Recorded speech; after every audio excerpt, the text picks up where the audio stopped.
Okay, let's just start with a number. $14 trillion. Wow. And that's the lower estimate for the total assets managed by global sovereign wealth funds, Right. or SWFs, as of mid-2025. That is a staggering figure. It is, but here's the critical part, the real reason we're doing this deep dive. This pool of capital, which is, growing at about 14% a year, it is no longer just sitting passively in some kind of global savings account. No, not at all. That's the defining shift we're looking at. These massive state-owned vehicles are moving from, let's say, simple financial management to becoming, well, central protagonists in the global strategic order. Right. Our sources are calling this phenomenon the rise of strategic directed capital. So today, we're going to examine this transformation, the scale, the geopolitical drivers, and of course, the risks. In a world where that line between markets and national strategy is basically disappearing. And that disappearing line is exactly why this matters to you. The traditional mandate for these funds was, pretty straightforward. Right, say for a rainy day. Exactly. Fiscal stabilization or just getting a good, solid financial return. But today, the capital is being deployed with explicit geostrategic intent. It's moving not just to make money, but to acquire long-term influence, critical technology. And strategic autonomy. Strategic autonomy for the sponsoring state. Our mission here is to really understand how this massive flow of capital is reshaping everything from, say, the AI race to the energy transition and what kind of new fragilities this system creates. So let's start with that scale, because when we talk about scale, we really have to talk about concentration. Because even though we're approaching 170 of these funds worldwide, the power is anything but distributed. Not at all. The sources are crystal clear on this. Middle Eastern sovereign investors, particularly from the Persian Gulf Cooperation Council, the GCC, they are just dominating the landscape. Absolutely dominating. They account for roughly 40% of total sovereign capital. And crucially, they hold 6 of the world's 10 largest funds. And it's that concentration, right? It's these multi-trillion-dollar portfolios in just 4 main holders, Saudi Arabia, the UAE, Qatar, and Kuwait. Yeah, that's what makes the shift so powerful. I mean, just look at Saudi Arabia's Public Investment Fund, the PIF. Right. It was approaching or even surpassing $1 trillion in 2025, and they have these aggressive state-backed plans to double that figure by 2030. A $2 trillion fund? Yeah. That alone is just, it's hard to comprehend. But as you said, it's not just about accumulation. It's a strategic decision. You mentioned this isn't their grandfather's savings account. So walk us through that fundamental break. When did they stop just saving money and start trying to buy autonomy? Well, the break was subtle at first, but it became really pronounced, I'd say, around the mid-2010s, and then it just accelerated after the shifts post-COVID. Okay. The traditional model, going all the way back to Kuwait's fund in 1953, was a future generation or stabilization fund. It was basically a cushion for when commodity prices drop. A fiscal shock absorber. Exactly. But this new model strategic directed capital is fundamentally about state building. The PIF is the clearest example. Its mandate isn't just to invest globally, it's to fund Saudi Vision 2030. It's about transforming the entire domestic economy, generating jobs, building human capital. The capital is intentionally deployed to control strategic capabilities. So how visible is that strategic intent when you look at the actual deal flow? I mean, if they're acting strategically, we should be seeing a lot more direct, targeted investments, right? Not just passive stock picking. Oh, absolutely. And the speed of the capital is the real story. The aggregate transaction value of direct investments by sovereign investors. It hit about $211 billion during the 2024-2025 period. And for context. That's nearly double the historical baseline. Wow. And if you drill down into that, the Middle Eastern funds alone were responsible for around 40% of that total deal value. They executed something like $56.3 billion in deals in just the first 3 quarters of 2025. So this shows you this capital is not waiting around for market consensus. It's actively trying to move the needle. That speed and scale, it brings us to this unique nature of the capital itself. Analysts call it patient capital. So why is that long-term patient view such a powerful advantage compared to, private capital that's always chasing quarterly reports? Well, private capital really struggles with 2 things. Extremely long duration projects and political risk. Sure. Because SWFs are state-backed, they can absorb risks that a typical private equity fund just couldn't touch. They can wait 10, 20 years for a return. And that long horizon lets them align their investments with these huge national strategies for influence and resilience. And nowhere is that clearer than in technology, specifically the race for AI dominance. It seems like SWFs see AI as this foundational technology that will just determine future national power. They absolutely do. And we're seeing this deep involvement in financing the actual backbone of the digital economy. We're talking next-gen computing infrastructure, semiconductor fabs, foundational AI models. Yeah, the real building blocks. Exactly. The sources point to Qatar's national AI company partnering with Brookfield in just a staggering $20 billion venture to develop AI infrastructure. That's not a peripheral investment. That's foundational. And it has to be, because the sheer scale of investment required is monumental. Industry analysts estimate that just for data centers, the cumulative investment needed could exceed $5 trillion by 2030. $5 trillion. So that $20 billion venture, it suddenly starts to make a lot of sense when you realize the magnitude of what needs to be built. Okay, so what's fascinating here, and this is where it gets really geopolitical, is how the Persian Gulf states are leveraging their own natural advantages. Right. It's not just about money. No. They have abundant, pretty low-cost energy, which is a critical input for these massive data centers. And they have flexible regulatory regimes. This lets them build a competitive advantage in AI infrastructure that, frankly, developed economies with high energy costs and tons of regulation, they struggle to replicate. It's a very clear geopolitical contest for technological autonomy, no question. And beyond the digital race, we're also seeing these funds pivot hard toward the global energy transition. Our sources are even calling it the green pivot as diplomacy. I like that phrasing. Yeah. We're seeing SWFs just accelerate investments into renewables, green hydrogen, battery production, smart grids. The sources highlight Norway's SWF, the world's largest, massively expanding its renewable investments. They're putting billions into things like offshore wind and grid infrastructure all across Europe. But for the Persian Gulf states, these green investments serve a much more complex dual purpose that goes way beyond just financial returns. Okay, so what's the other purpose? Well, one part is obvious, financial diversification away from oil and gas.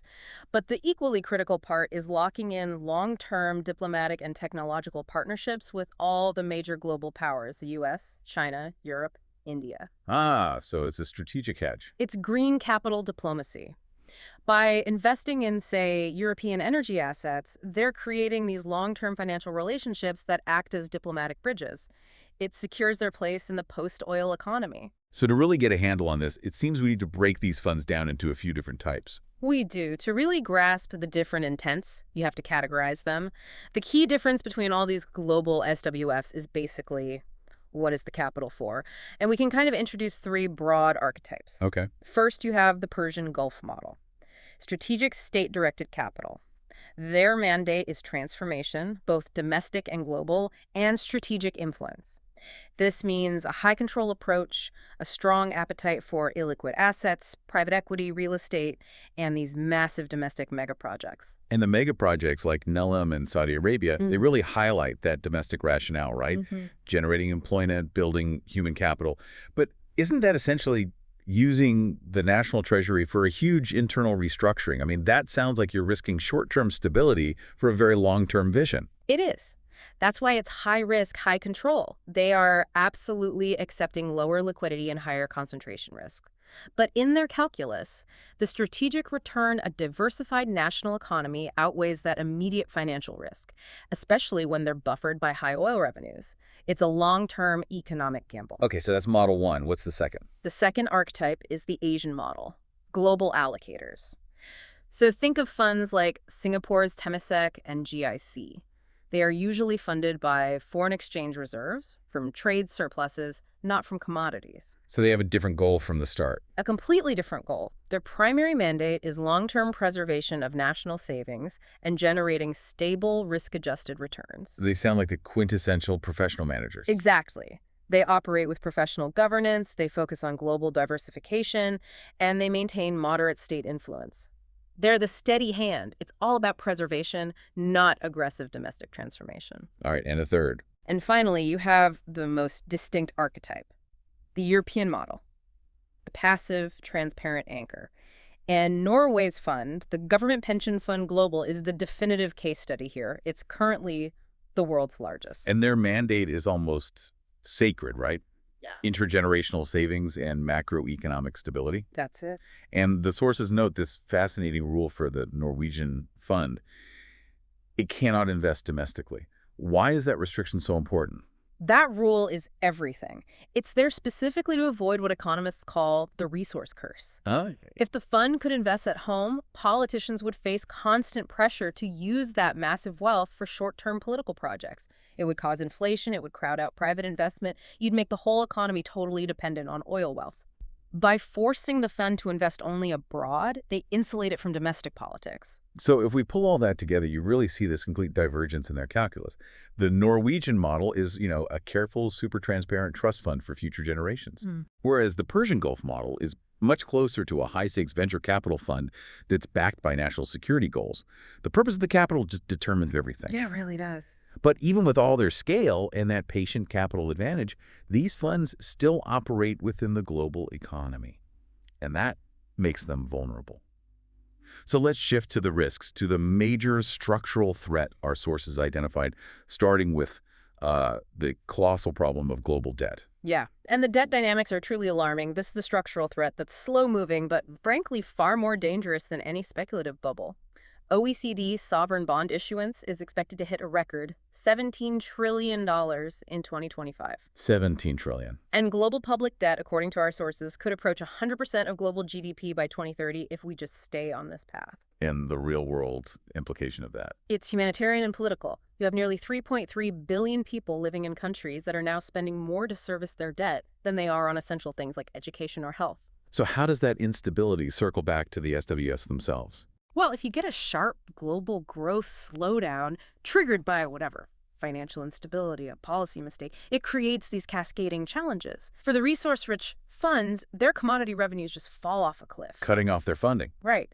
And at the same time, you get asset impairments across the very illiquid sectors, real estate, infrastructure that they've been pouring all this money into. And because those investments are illiquid, they can't just sell them off to cover their losses. Which brings us back to the risks created by their own focus. Yeah. The potential for asset bubbles driven by these massive, strategically directed capital flows. Exactly. So let's take the AI frenzy. We saw more than $500 billion flow into AI infrastructure in 2024 alone. The risk here, I think, is that the capital deployment has maybe outpaced the immediate monetizable use cases. That's a classic gold rush problem. It is. So if expectations for, artificial general intelligence prove too optimistic or commercial adoption just lags, analysts are warning we could see a really painful repricing cycle, even if AI's long-term importance is still there. And you see a very similar risk profile in clean energy overcapacity. I mean, despite $130 billion in global clean tech supply chain investment in 2024, there's this persistent overcapacity that's expected to last until at least 2027. And that's largely driven by China, right? Overwhelmingly. It's massive state investment and China's 70% dominance in manufacturing for things like solar and batteries. So while demand for clean energy is steep, a sudden policy change in a major market could force huge write-downs across these investments before they ever pay off. So if we connect all this to the bigger picture, the scale of this SWF capital has elevated countries like Saudi Arabia, the UAE, Singapore. They've become what the sources call geoeconomic swing states. Right. They can play both sides. They have leverage because they can maintain relationships with both China and the U.S. while still pushing their own agenda. That sounds like resilience, but you noted that this exposure is also magnified by asset correlation during shocks. Precisely. Because everyone is chasing the same foundational sectors, AI, data centers, clean energy, a shock in one area transmits across borders so quickly. The black swan scenarios outlined in the sources are terrifying because of this correlation. Like what? A major geopolitical conflict, like a U.S.-China confrontation, the sudden collapse of a systemic financial institution, a G20 sovereign debt crisis. When you're facing those kinds of radically unknowable events, your robustness, your liquidity buffers, even for $14 trillion in capital, suddenly become everything. So what does this all mean for you, the listener? I think the big takeaway is that the era of strategic directed capital has undeniably arrived, SWFs are no longer just market participants. They are actively shaping global trends in AI, energy, infrastructure. This concentration of patient strategic capital is creating these powerful new poles of influence. And they operate according to a logic that is fundamentally different from traditional private market. Completely. And this raises the core tension that's really going to define the next decade. You have this incredible concentration of financial and geopolitical power in state-controlled institutions. And it carries this massive potential, to drive necessary change in technology and energy. But there's a huge but. There is. The question that remains is this. Will the deployment of all this strategic capital ultimately build a more resilient, maybe even a more equitable global order? Or will its high concentration risk, its illiquidity, and its geopolitical focus just exacerbate the inequalities and tensions we already have? Potentially undermining the very system they're trying to navigate. Exactly. And that is the essential dynamic we are all going to be tracking for decades to come.